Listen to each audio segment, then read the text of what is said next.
everybody. Happy Friday to you. Let me just say in advance, I hope everybody has a good 4th of July. I have quite a few things at the top here to go through. First, and I know you guys are probably tracking this, we're certainly aware of reports of what appears to be a hostage situation in the Gulshan neighborhood of Dhaka in Bangladesh. We're also aware that local security forces are on the scene and responding. Our embassy in Dhaka is currently conducting accountability. I can tell you as of now, just before I came out here, that they have accounted for 100% of American citizens working under the Chief of Mission Authority. They are still working on accountability, obviously, of everyone under Chief of Mission Authority, but right now we know that we have accounted for all Americans working under Chief of Mission Authority. They're also obviously in constant touch with Bangladeshi authorities as they continue to work through this very fluid, very live situation right now. Sorry, when you say accounted for, you mean they're all okay? Yeah. Can you spell the name of the neighborhood, please? Gulshan. The situation's ongoing. Obviously, too early for us to say who's involved, motivation, any of that stuff. It's all still unfolding right now, and we'll obviously update you as the situation continues to unfold and more information becomes available. And actually, Matt, I want to go back on what you said. I know what they've done is they've got 100% accountability. So let me take back what I said in terms of we know everyone's okay. I just know that there's 100% accountability. So rather than speculate, let me just leave it at that right now. Okay, could someone ask maybe during the course of this briefing, just because, I mean, you can be accounted for and not be okay.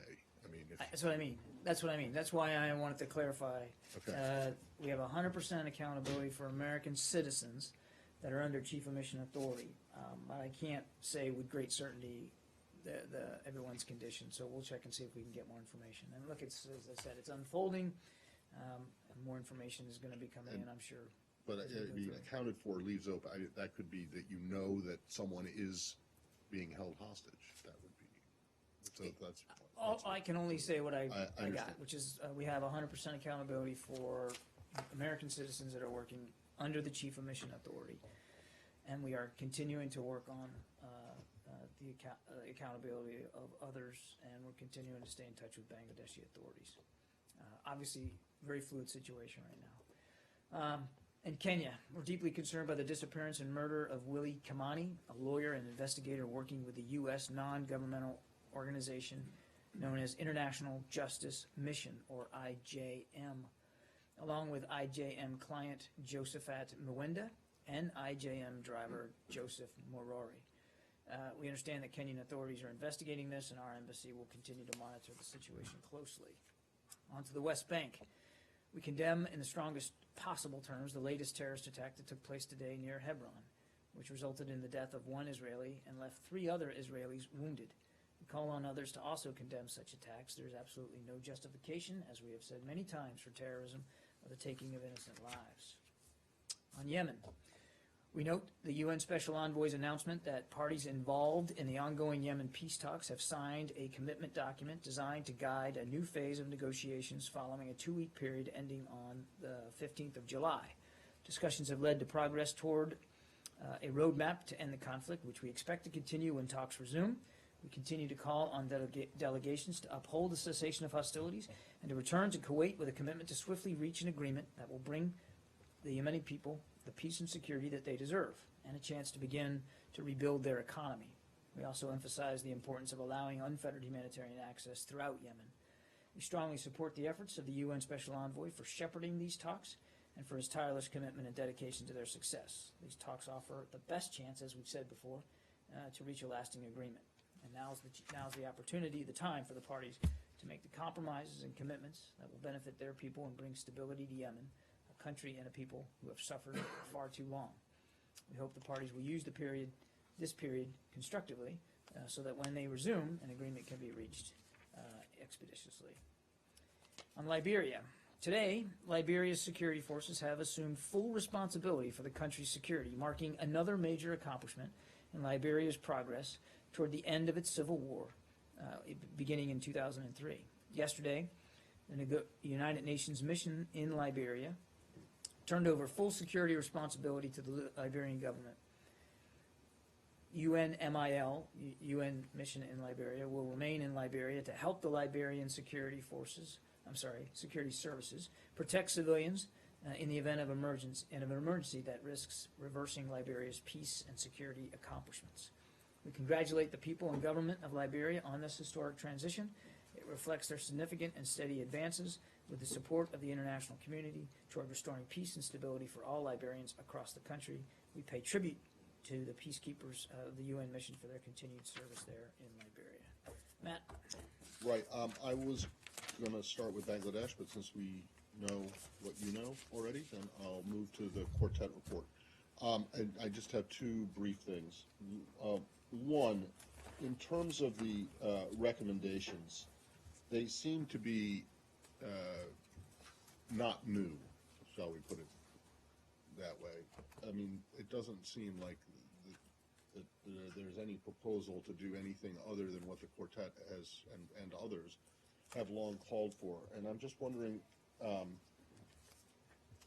one, why they're not, they say that they're specific recommendations, but in fact, they're pretty general. So why isn't there more specificity? I would disagree that they're not specific, Matt. And I can't, remember, it's not just a U.S. report, so I'm not going to speak for the entire motivation of the quartet. I can just tell you that we're comfortable, for our role in it, we're comfortable that these are legitimate recommendations, recommendations that we believe, and many of them, as you rightly said, we've believed for quite some time, but we still believe are valid and still believe can help, if enacted, if adopted, if pursued, can help us get closer to a two-state solution. So the question, well, I don't want to say that. That's not fair. What matters, at least from our perspective, is that the report does lay down some specific and solid recommendations about going forward. The exercise wasn't about necessarily trying to come up with something new. It was about coming up with an appropriate set of an assessment of the situation on the ground and an appropriate set of recommendations going forward. That many of those recommendations, most of them, are ones that we have made in the past or we have talked about before, not just us, but other members of the quartet, I think should come as no surprise to anyone. Prime Minister Netanyahu said today that Israel is going to deduct from the tax payments that it sends or that it holds for and then distributes to the Palestinian Authority, that they're going to deduct the amount that the PA pays the families of attackers. One is, what do you think of that? And secondly, why isn't there a recommendation in here for the Palestinian Authority to specifically stop such payments if you think that they're a bad idea? Or is that included in number 3, which says the PA should act decisively and take all steps within its capacity to cease incitement to violence? I think it does fit into that one. Is. And as for, and we've seen the Prime Minister's comments. I think he can speak for his reasoning behind that. I'm not gonna respond to each and every thing that he has had to say about the report. Look, I would just say that there was no expectation as we worked on the report here, at least from the United States perspective, that everybody would like everything in there.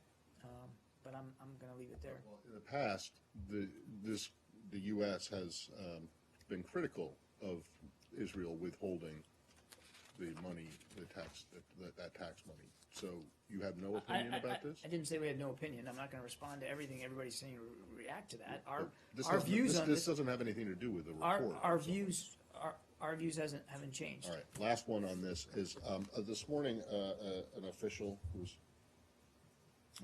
an official this morning said, an unnamed official this morning, but who is quite familiar with this report, said that in terms of the UN, that the Security Council would not formally endorse this, but would rather just welcome it. Can I ask, one, is that true? Are you able to say that on the record? And two, why or why not? I would say we would be open to having the Security Council welcome the report. But you We'd be don't- open to them we would be open to them welcoming it.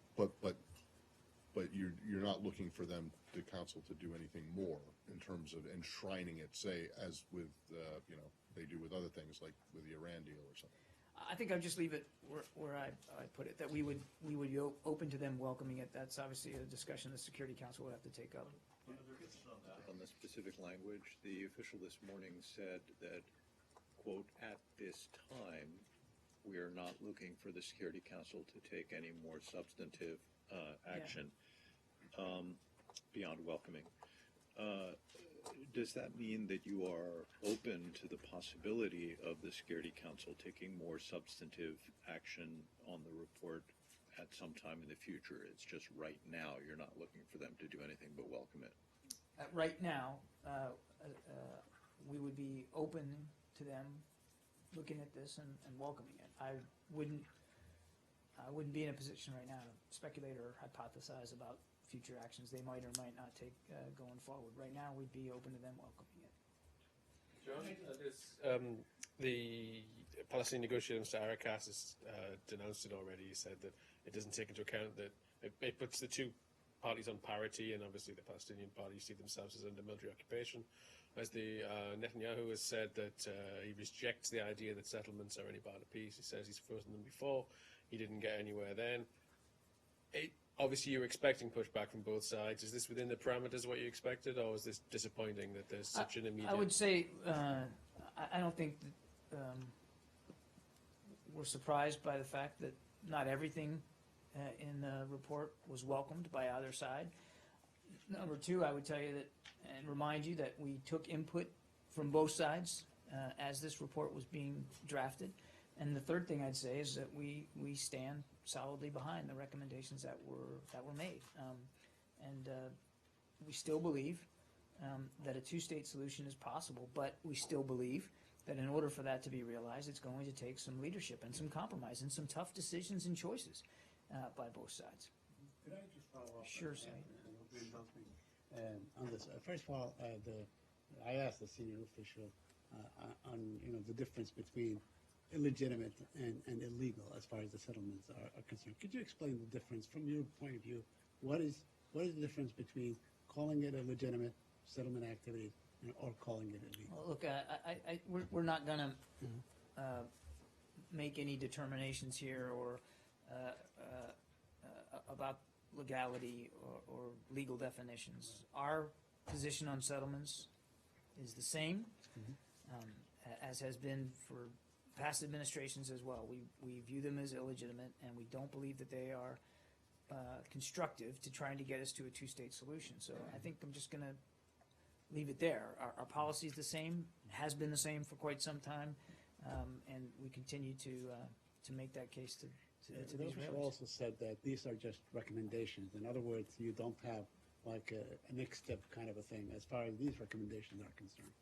Well, and the That you obviously cannot the make next the step, Israelis do it, do the- this or the next step we would hope would be that the sides would look at these recommendations and seriously consider adopting them, because we believe, as we have believed on many of them, that they're sound and they're prudent, and that they could help get us closer to a two-state solution. That's the next step that we hope results from this report, but it's obviously up to the leadership there in the region to determine and decide for themselves whether they're really serious about a two-state solution or whether they're not.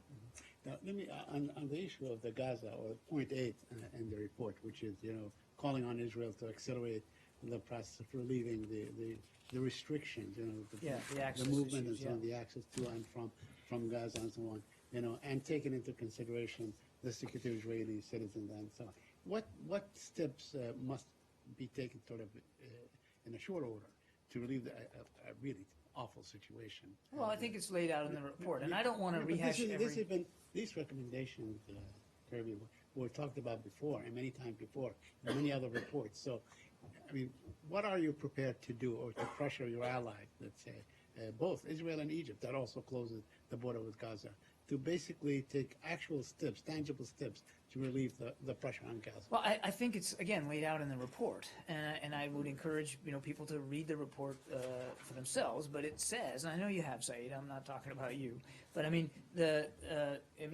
it makes it clear that we want to see Israel ease some of these restrictions. So, back to your question, what can they do? They can start by easing these restrictions. And we understand in Gaza, we understand Israeli concerns about security. Those are legitimate concerns.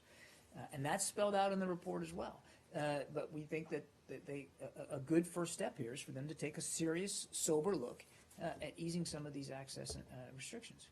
On Matt's question on the withholding some of the tax money, the Palestinian tax money that the Israeli Prime Minister announced today, he's also accusing the Palestinian Authority of money laundering, that they sort of revert to money laundering schemes to give this money to the families and so on. Are you aware of any money laundering schemes that because you are its main financier or funder, let's say the Palestinian I don't Authority. have any specific knowledge of that And activity. And lastly, when you began by condemning the attack today, Yes. You said that we call on others to condemn it. Are you directing this to the Palestinian Authority or Palestinian Authority president? Who are the others?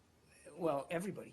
And that's nothing new, Said. Including Mahmoud Abbas, Absolutely. the president of the Palestinian. Absolutely, it includes President Abbas, but it's everybody, and I have said that many times up here, that incitement and inflammatory rhetoric by all sides is inappropriate and not leading us any closer to a two-state solution. But if you're asking me, does it include President Abbas? Absolutely, it does. Absolutely. Barb. Just two questions. The first is, as you said, and we've been discussing here, these recommendations have been made before in different ways, and you've also been saying for 2 years it's up to the parties to take the steps necessary, and they haven't. So what exactly is the purpose of this, especially if there's no enforcement weight behind it? You're not even ready to make a UN resolution out of it. Is it to set the groundwork for a possible UN resolution at some time? It builds on quartet discussions back to September Which of have all 2015. come up with nothing. No, Barbara, I would disagree. It's not nothing. On the ground, they haven't. None of us are happy about the situation on the ground, Barbara. But then what's the point of a whole report like this if it's not setting like the groundwork for some kind of further international action? But you're missing the point. You're missing the point entirely. The report lays out tangible, prudent recommendations that the quartet believes, if adopted by both sides, could help us get closer to a two-state solution. And so, back to Said's question, what's the next step? Well, the next step here is, we would hope that both sides would adopt these recommendations And if they don't adopt the recommendations, then make what's the the next tough step after choices that? and exhibit the kind of leadership that can help us get to a two-state solution. That was the purpose of the report. It was to assess the situation and to offer some recommendations going forward. It's not an enforcement tool, and never was intended to be an enforcement So tool. if they don't adopt the recommendations, is there another step after Well, that? I'm not going to hypothesize or speculate about decisions that haven't been made yet. Look, it just got released. We know, obviously, both sides have reacted to it. We hope that they'll try to absorb it in the coming days and try to see the practicality in these recommendations and hopefully make the right decisions going forward. That's our that's our hope. I just one other question, specific one about recommendation number 9. Gaza and the West Bank should be reunified under a single legitimate and democratic Palestinian Authority on the basis of the PLO platform and Quartet principles and the rule of law. This is being presented as a recommendation, which means that you assume it can be done in some way, but the senior official who was speaking this morning said elections, for example. We weren't advocating elections.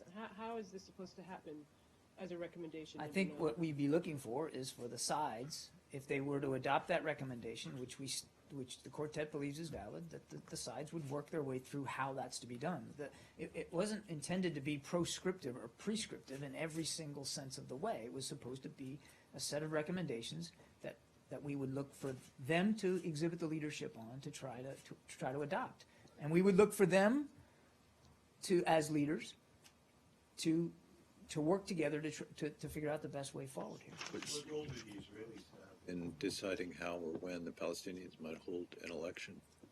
Again, this is for something we're not, the report's not getting into that level of You detail. said the sides, but presumably it's up to the Palestinians when they have an election, right? Which they haven't done for a long time now.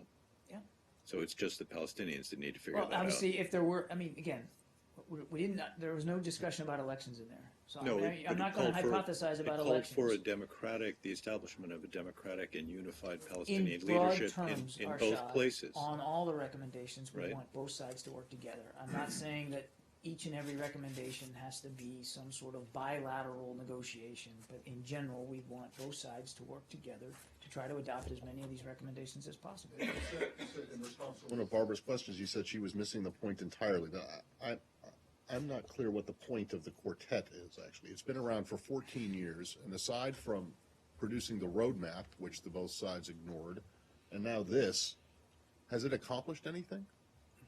Well, look at the report. It is certainly. No, what has the quartet done and since it was born 14 years ago?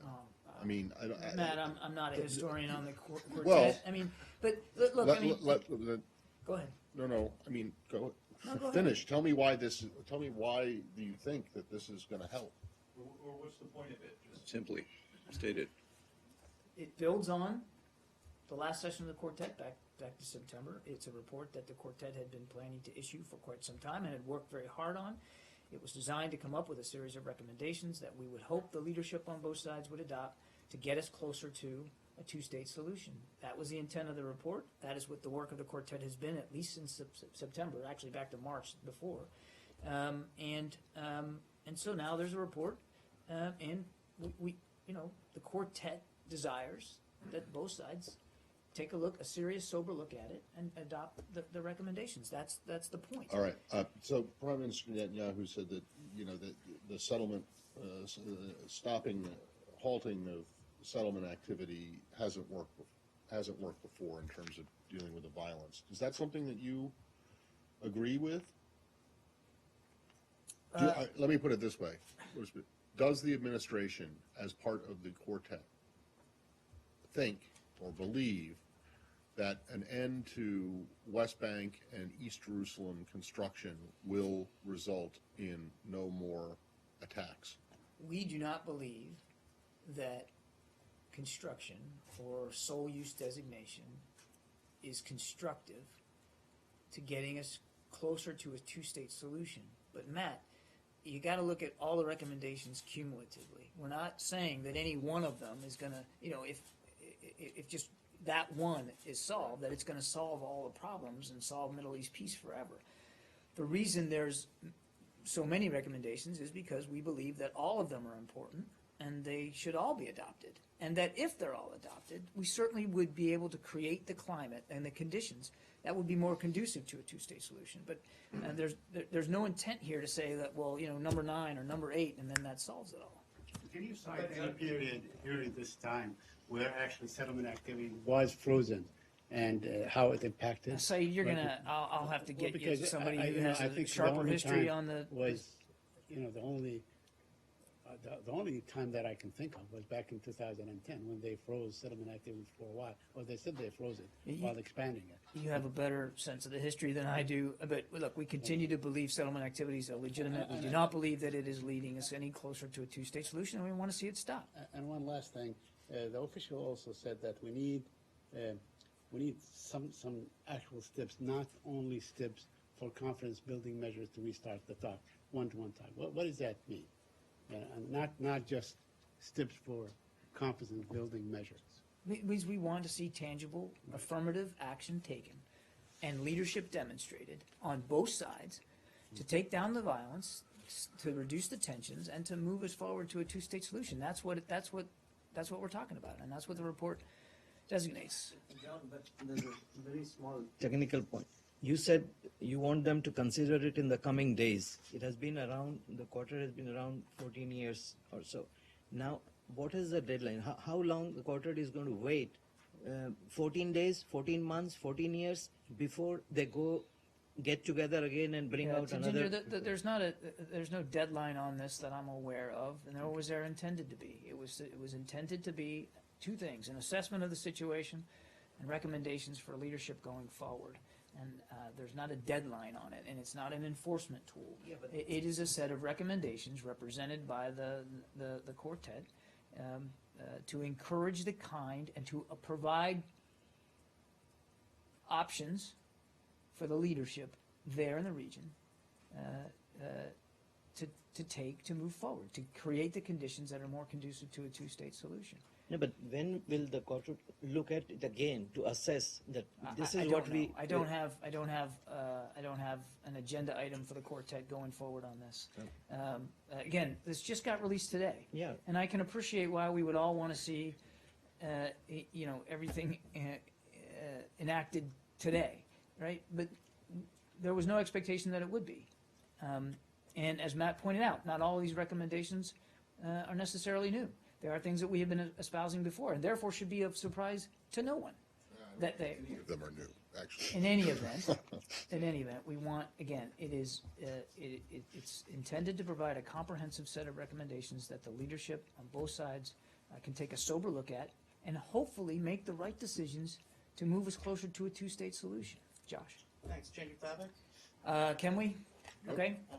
On Russia, yesterday, the Russian Ministry of Foreign Affairs spokesperson gave a lengthy and detailed account of a June 6th incident outside the Moscow embassy that was first reported Wednesday in the Washington Post. According to the Russian Foreign Ministry, on the record, on that night, a U.S. diplomat emerged from a taxi late at night in a low cap pulled down over his face, rushed to the checkpoint, refused to show his credentials, hit the sentry in the face with his elbow, pushed the security guard, and fled into the embassy. Is that the State Department's understanding of the events of that night, or do you dispute the official Russian account? Josh, I'm not able to speak to the specifics of any particular incident, but I can say that we continue to be very troubled by the way our employees have been treated over the past couple of years. And I can tell you that we've raised those concerns at the highest levels, including to President Putin. There in Moscow. Harassment and surveillance of our diplomatic personnel in Moscow by security personnel and traffic police have increased significantly, and we continue to find this unacceptable. I've also seen these comments made by Russian officials, which are factually inaccurate, and Moscow knows that all too well. However, we're not interested, the United States is not interested in having a public debate on the issue. We believe that this is best handled in private, government-to-government discussions. That's how we're going to continue to do this. We've raised, as I said, our serious concerns all the way up to the highest levels of the Russian government. And the last thing I'd say is the Secretary takes extremely seriously our responsibility to look after the safety and well-being of our personnel overseas, wherever they are. And we're going to continue to do exactly that, and we're going to continue to make known our concerns. Yeah, I want to make sure we're not conflating two different stories here. On Monday, the Washington Post reported increased harassment and intimidation of U.S. diplomats in Moscow, right? That seems to be what you're responding to in that statement. On Wednesday, the Washington Post reported that a specific incident was a violent attack from an FSB guard in front of the embassy against a U.S. diplomat. So I understand your comments about the overall level of harassment, but are you saying, when you say that the Russian media, Russian Foreign Ministry is inaccurate, are you saying that they are inaccurate about this incident, which is separate and distinct and unique? Josh, I'm aware of both stories, and my answer was in response to your question, and also in response to our larger, broader concerns about harassment. So I mean, I'm just not going to get into talking about specific incidents. We're going to handle this the way we believe it's appropriate, which is not to get into a public debate, but to do it in government-to-government discussions. And I just am not able to speak to the specifics of any individual incident, one way or the other. But to be clear, you're saying that the Russian accounting of that incident is inaccurate. Is that right? What I'm saying is that we've seen comments by Russian officials over the last several days. I'm talking about this specific I understand. comment from yesterday. I about understand. This June 6th incident. We have seen You've seen comments that by. comment? I have. I've seen And it, is Josh. that comment inaccurate? Josh, I've seen the comment. What I'm telling you is we've seen several comments by Russian officials over the last several days, which they know all too well are inaccurate. Let me just follow up, Matt, if you'll allow me. Yeah. Thank you. The Russian Foreign Ministry also said that there is a video of the incident that they have handed to the State Department that is in your possession. Is that correct? We're aware of a video, yes. Will you release that video? I know of no plans to release that video. The Russian Foreign Ministry said that the diplomat is a known CIA agent who is disguised and returning from an intelligence operation. Is that correct? I'm just not going to go into more details about these incidents. Okay. The Russian Foreign Ministry further says that the State Department leaked the story to the Washington Post in a deliberate effort to spoil bilateral relations. Is that correct? You tell me. I can tell you that is not correct. There you go. Also, they said that the American diplomats themselves requested that the U.S.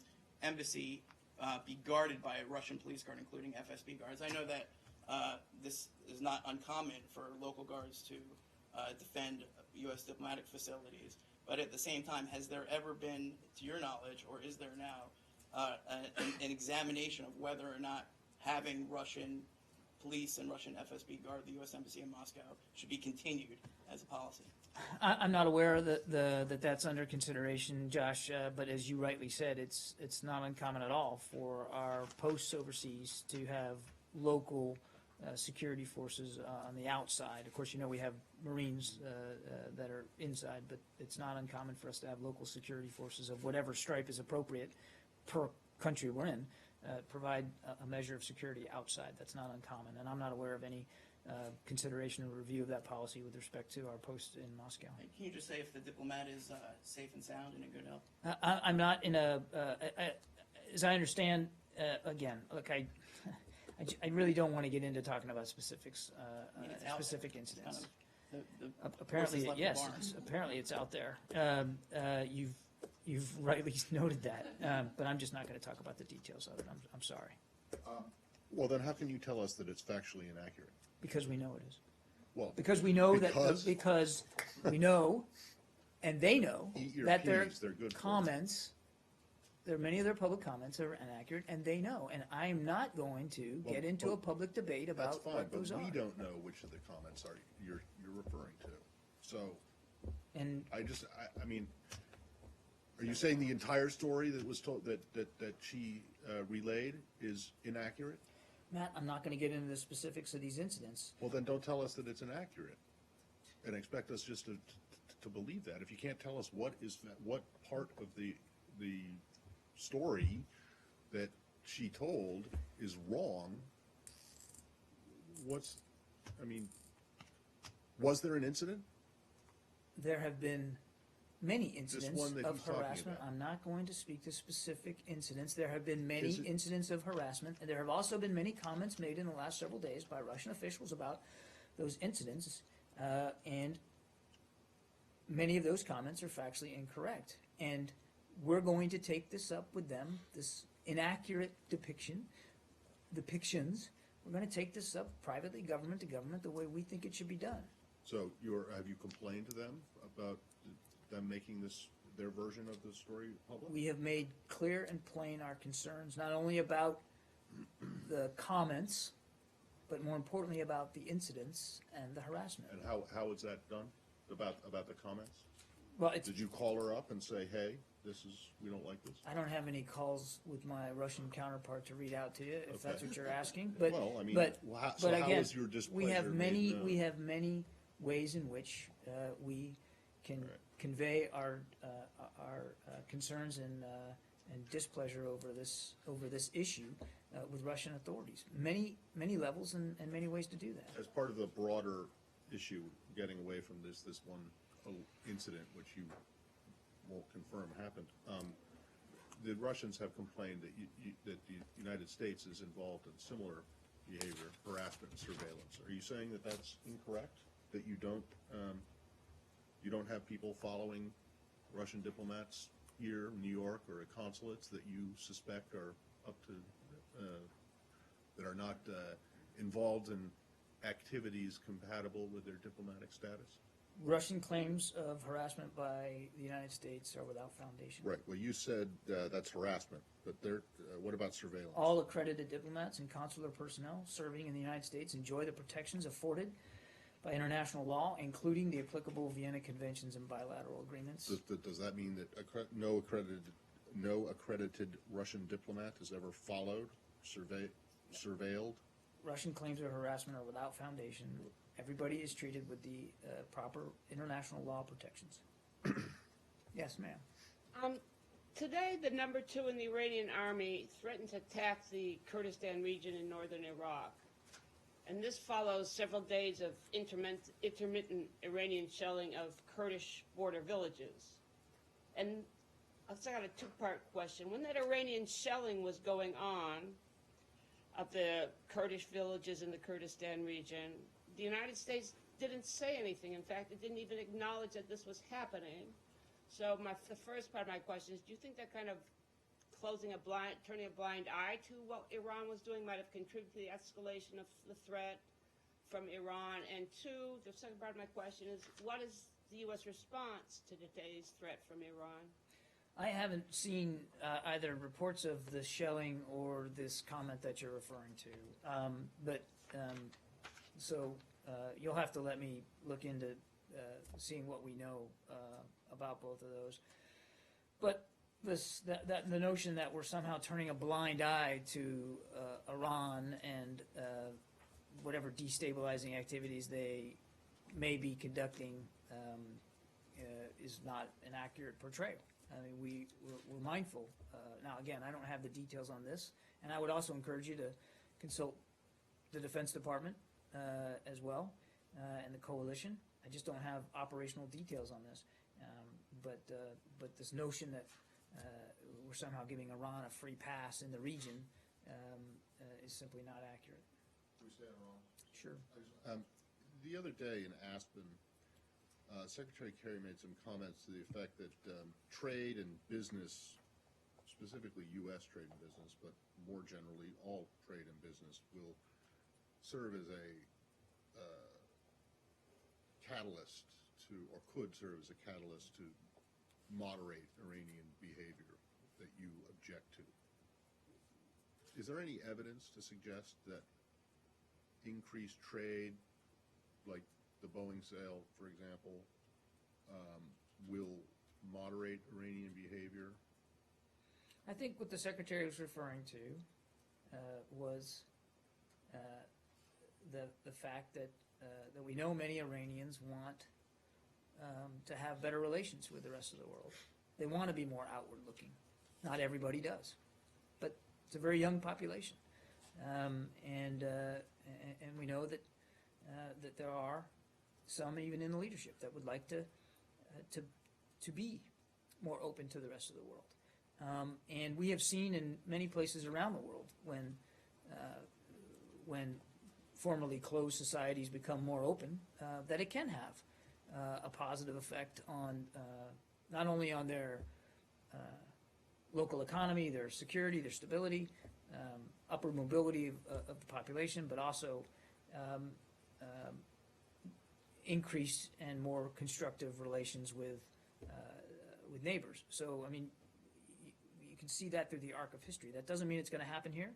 He wasn't at all prognosticating, nor was he saying that we're trying to somehow leverage a specific unique bilateral outcome with Iran. The deal was to do what the deal did, which is to cut off their pathways to a nuclear weapon. And as he has said many times, if, as a result of that, it could lead, and I think he's referring to the fact that trade could be one of those factors, could that, plus an opening by the Iranian people to better relations with the West, if that could lead to moderating behavior or the cessation of destabilizing activity, well, that's all to the good. But that's not why we went into the negotiations. Could you rattle off a few of the countries, that formerly closed countries, that have moderated their behavior due to? Well, look at what's happened. Look at what's happened in Burma, and again, early on, but there's been some positive effects there. I can get you, if you want a list, I'll get you a list, but I mean, I'm not. All right, well, I'm just curious as to why the administration, or Secretary Kerry, but presumably the entire administration believes that this kind of trade will encourage moderate behavior rather than giving the Iranians more tools, more money to continue the behavior that it has been, that you have objected to. And we've said in the all past. along, Matt, that if, as a result of the sanctions relief, whether that's the actual unfreezing of assets or through deals like with Boeing Corporation, if the money that is obtained as a result of that from the deal is used for terrorist activities, we still have plenty of tools at our disposal to deal with that. Okay. Yeah. Very quickly. Now, in the past, you've called on the Syrian government not to attack, or the Russians not to attack groups like Ahrar al-Sham and Jaish al-Islam. Well, today, a Syrian jet was downed apparently, or crashed as a result of technical things, and Jaish al-Islam captured the pilot. Now, in this event, and you called on the Syrians not to attack them, in this event, would Syria be right to, let's say, attack or try to retrieve its pilot? The government forces? You should probably talk to somebody in the legal profession that's better on rules of engagement than I am. This isn't, I don't want to get into a back and forth over specific rules of engagement here. What we want to see is the cessation be applied nationwide, which means that parties to the cessation are not shooting at one another. And I'm not going to debate the merits of this incident. I'm aware of the press reports about it. I don't have any specific information about the veracity of it. But the idea here, what the Secretary's focused on, is getting the violence to end and getting a cessation that can be applied nationwide and duly enforced by everybody. I guess my question is that you're saying that ISIS and Jabhat al-Nusra are fair game, but this and this and this are not, for the ceasefire to have. It's not just us, Saeed. The entire international community signed up to this through the ISSG, and any UN designated foreign terrorist organization is not party to the cessation. I know, but when a group like Jaish al-Islam comes out and says, boasts about capturing a Syrian pilot and invokes the kind of rhetoric about war and fighting and bringing down the regime and so on, did that give the regime sort of perhaps the right to respond? Again, I'm not going to debate what the regime might do or might not do. I think just based on past experience, I don't see any proclivity by the regime to need excuses. I mean, they continue to kill and harm their own people, and that itself is unconscionable. And I mean, it's not about whether they have a free pass or not. They have been liberally taking the lives of their own citizens now for 5 years. Lastly, on the issue of the Russian. I can't even confirm the veracity of these reports. If they've captured a pilot, would you urge them? I don't have a comment on that right now. On the Russian-American joint cooperation and so on, could you give us a clearer picture today on what is that likely to be? Nope, I'm going to let my comments yesterday stand. Yeah. Two quick questions on Turkish. One of the Turkish police stated that they already got the IDs of the attackers, Istanbul airport attackers. Two of them Russian citizens. Do you have any information on those suspects? Have you been told by the Turkish government about these attackers? We don't have any additional information. The second question is, there are just today 6 different news websites have been shut down, and it looks like there are more critical news sites may be shut down very soon. I was wondering if you have any comments on this. Yeah, we've seen those reports, and look, as we've said in the past, unfettered access to information is an essential element of a democratic society, freedom of expression for individuals as well as media organization, we believe is a key element, and we think that free expression, free press, access to that information are the kinds of principles that are enshrined in the Turkish constitution, and we'd like to see those lived up to. As Turkey's friend and ally, we're obviously, go ahead. Go ahead. Somebody didn't like what I just said. So. Yes, I did not like that. Both of you. You didn't like it, and apparently you two didn't like it. So that's all right. I didn't have a problem with it at all. A question on Turkey, but. Yes. But it's not that one. No. Oh, okay. Apparently Well, when there's- I get interrupted in mid-sentence, I just have to assume that you're not Thank you. partial to what I'm saying. Go ahead. These freedom of press questions have been asked to you many times, and recent Yes, you times have. it looks like you are basically repeating the exact same words and sentences, and this kind of gives that even though the trend is really getting worse and worse, we don't see any kind of change on your side.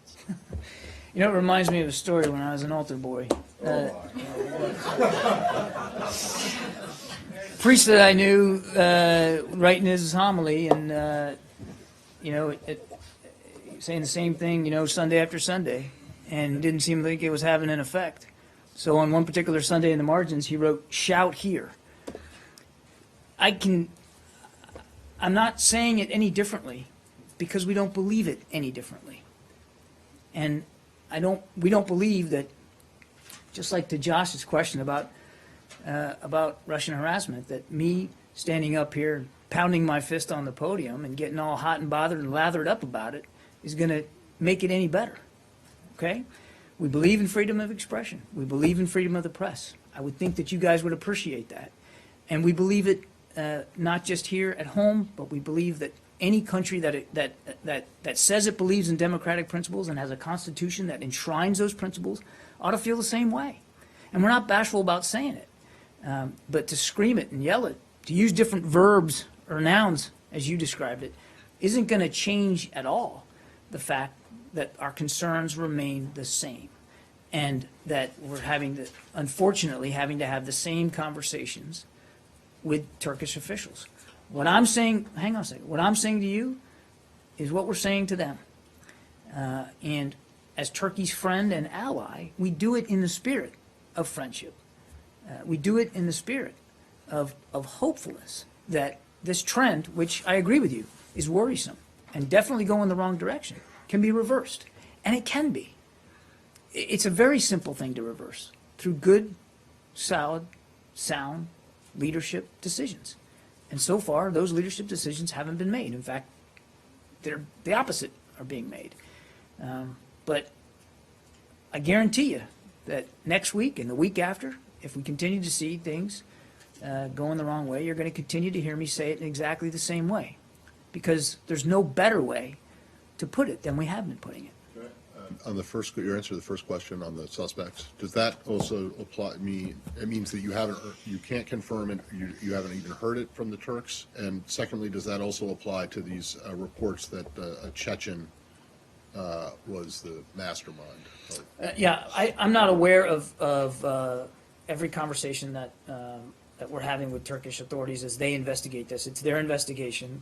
We've obviously offered to do whatever we can to help. I'm not aware that they have accepted any of those offers of help. So I'm not aware of any conversations specifically that perhaps our law enforcement agencies may be having with Turkish authorities. I can tell you here at the State Department, we are not getting blow-by-blow updates from the Turks about what they're learning in the investigation. In fact, many times we're hearing about it as you are when they read their findings out in the media. So we just don't have any additional information. So in terms of you're not aware of any? I don't. I validity have Chechen nothing specific on the investigation or the progress of it to talk about. I have an unrelated question. In the spirit of friendship and hopefulness, do you? You're going to end the briefing? I got one more, but it'll be really quick. Do you have any fresh comment on Turkey's parliament late last night passing a law restructuring the judiciary? I do, actually. We note the Parliament's passage yesterday of a bill to overhaul 2 of Turkey's highest courts, which we understand will be conveyed now to President Erdogan for signature. The United States is deeply concerned about the legislation's potential to erode the independence of the Turkish judiciary and subject it to increased political pressure. We believe an independent judiciary, as provided for in the Turkish constitution, is essential for advancing the rule of law, promoting a fair and transparent business environment, and remains a key pillar of a healthy democracy. As a friend and NATO ally, we will be monitoring Turkey's judicial reforms closely to understand how they adhere to our shared democratic values. Okay.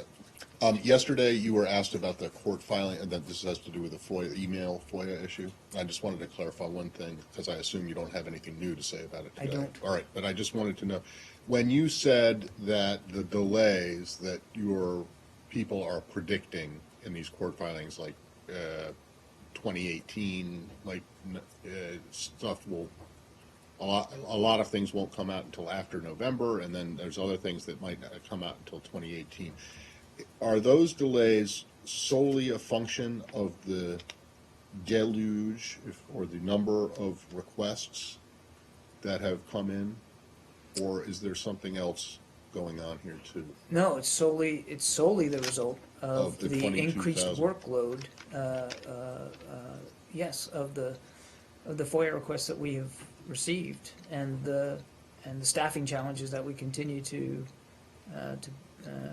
have to face. Absolutely. If the question No, is, the question isn't intended to imply that there's some political reason. I'm just wondering, is it only because of the number, the sheer size, or sheer amount of the request that's slow, or is there something institutionally that needs to be fixed to speed this up?